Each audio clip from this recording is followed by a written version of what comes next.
Shalom, shalom watu wa Mungu. Nataka nizungumze habari moja kuhusiana na jinsi ya kutambua sauti ya Mungu. Jinsi ya kutambua sauti ya Mungu. Tumekuwa na tumekuwa na watu wengi sana wanasema naijuaje sauti ya Mungu. Lakini nizungumze kwa namna kwa ufahamu huu kidogo kwamba kila mtu duniani sauti ya Mungu iko ndani yake na Mungu yuko ndani yake, na kuna namna moja ama nyingine unaweza ukakuta unataka kufanya jambo fulani la baraka kabisa katikati yako, katikati ya jamii, katikati ya familia, la baraka kabisa. Lakini mfano mzuri nitachukulia huu ambao nitakuwa ni mwepesi sana. Ujue sauti iko ya Mungu na iko ya shetani pia. Sasa tumesema unajuaje sauti ya Mungu? Kwa mfano,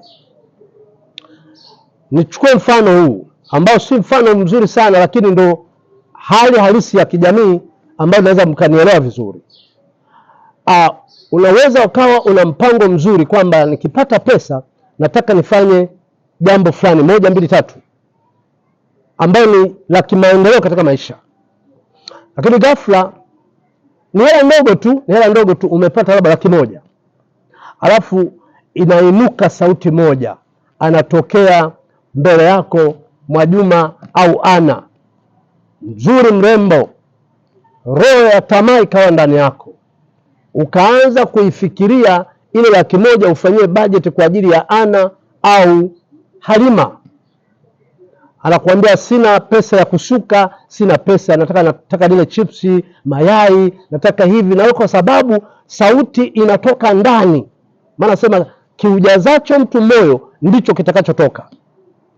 Ghafla ile sauti inakuwa na nguvu zaidi na ushindi mkubwa zaidi kwako ya kwenda kutafuta Halima au Ana kwa ile fedha.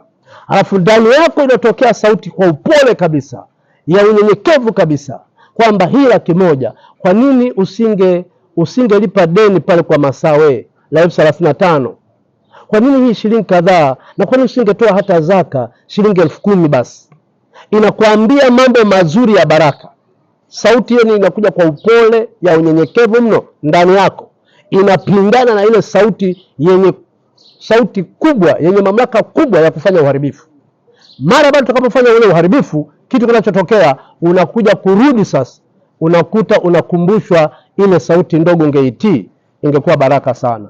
Nitaendelea Jumapili kwa mapana zaidi na kwa urefu zaidi na kwa kina zaidi. Niseme tu itoshe kukuambia rafiki yangu, utaitambua sauti ya Mungu pindi tutakapokuwa na utulivu wa rohoni kufanya jambo la baraka. Mungu akubariki sana. Tukutane Jumapili mjini Madaudi saa 1 kamili. Shalom, shalom.